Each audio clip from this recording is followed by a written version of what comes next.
Telangana PCC के सदर रेवंत रेड्डी ने मुलाजमीन और असातिज़ा को परेशान करने वाली जियो की इजराई के लिए रियासती हुकूमत के साथ मरकजी हुकूमत को भी जिम्मेदार करार दिया।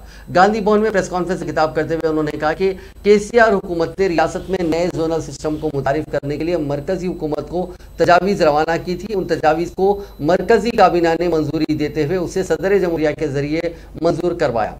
सदर जमहूरिया की मंजूरी के बाद चंद्रशेखर राव हुकूमत ने मुलाजमीन और असातिज़ा के तबादलों के सिलसिले में सदारती हुक्मनामे के मुताबिक जियो 317 जारी किया, जिससे असातिज़ा और जूनियर मुलाजमीन के साथ शदीद नाइंसाफी हो रही है और ये जियो अब तक कई मुलाजमीन बिलखुसूस असातिज़ा की मौत का बायस बना। रेवंत रेड्डी ने कहा कि अगर मरकजी काबीना चंद्रशेखर राव हुकूमत की जानिब से रवाना करदा गलत तजावीज़ को मंजूरी ना देती तो आज ये जियो जारी ना होता और इतनी अमवात भी ना होती। उन्होंने कहा कि बीजेपी को जियो 317 के खिलाफ बात करने का कोई अखलाकी हक नहीं है, क्योंकि वो खुद भी इसके लिए जिम्मेदार है।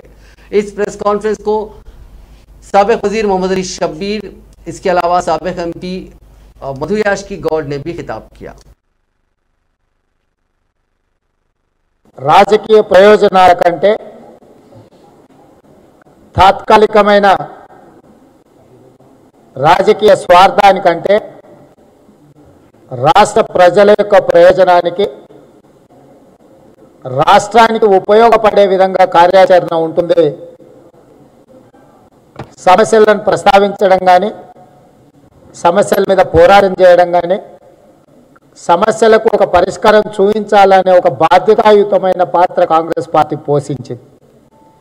మీకు అందరికీ తెలుసు, దేశ స్వాతంత్రం నుంచి మొదలు పెడితే తెలంగాణ రాష్ట్ర ఏర్పాటు వరకు కాంగ్రెస్ పార్టీ యొక్క పాత్ర ఏదో మేము వివరించాల్సిన అవసరం లేదు, మీకు తెలుసు। ఇదే కాకుండా ముఖ్యంగా తెలంగాణ ప్రాంత ప్రజలు స్థానికులకు అన్యాయం జరుగుతుందనే చర్చ వచ్చినప్పుడు, ఉద్యమం జరిగినప్పుడు ఖమ్మం జిల్లా పాల్వంచలో జరిగిన ఒక సంఘటన నేపథ్యంలో